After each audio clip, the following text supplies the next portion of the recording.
Buenos días, tardes, noches a todos. Mi nombre es Ulises Estrada y el día de hoy vamos a dar respuesta a una pregunta que muchos se hacen. ¿Qué es la periodicidad? Su significado literal sería, también conocida como periodicidad de las propiedades químicas, es la variación regular, recurrente y predecible en las propiedades químicas de los elementos cuando se incrementa el número atómico. De este modo, la periodicidad química es la base de una clasificación de los elementos químicos, fundamentada en sus números atómicos y sus propiedades químicas. ¿Qué?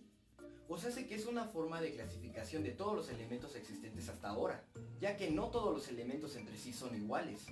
Gracias a esto, muchos científicos desde tiempos muy lejanos se han dispuesto a trabajar en una clasificación general de todos los elementos.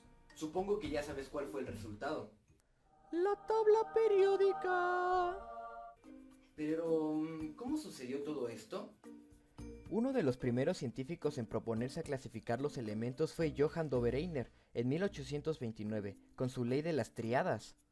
Después de él, le siguió John Alexander Newlands en 1864 con la ley de las octavas. En poco tiempo, Julius Meyer y Dmitri Mendeleev en 1869 trabajaron en un sistema periódico de los elementos. No fue sino hasta 1913 que el físico químico Henry Moseley, quien aparte de hacer muchas aportaciones al campo científico, la aportación más grande que hizo fue ordenar y clasificar los elementos químicos a los que conocemos actualmente. Ha sufrido algunos cambios a través del tiempo, pero aún así conlleva la misma base. Pero hablando de eso, ¿de qué se compone la tabla periódica? Bueno, eso es bastante simple de contestar. A primera vista, la tabla periódica consta de 118 elementos que se dividen en grupos y periodos. Los periodos son el número de niveles energéticos que tiene un átomo. Estos se leen en horizontal, y los grupos se encuentran formados mediante los elementos que constan con similitud entre ellos. Estos se leen en vertical. Como diría mi profesor, grupos y periodos. También la tabla periódica se divide en metales, no metales y metaloides o semimetales, como se ve en la imagen.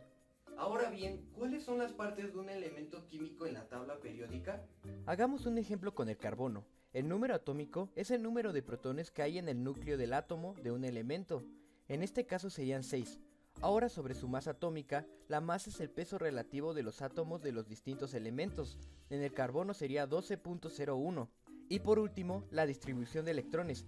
Es aquella distribución de átomos en los diferentes estados energéticos determinados por los orbitales en dichos átomos. En el carbono sería más, menos 4 y 2. Gracias a todos estos datos podemos usarla para herramientas bastante útiles, como la configuración electrónica, que establece la forma en que se determina el ordenamiento de los electrones dentro de un átomo asociado en un elemento dado. O también puede servir para el uso de los números cuánticos.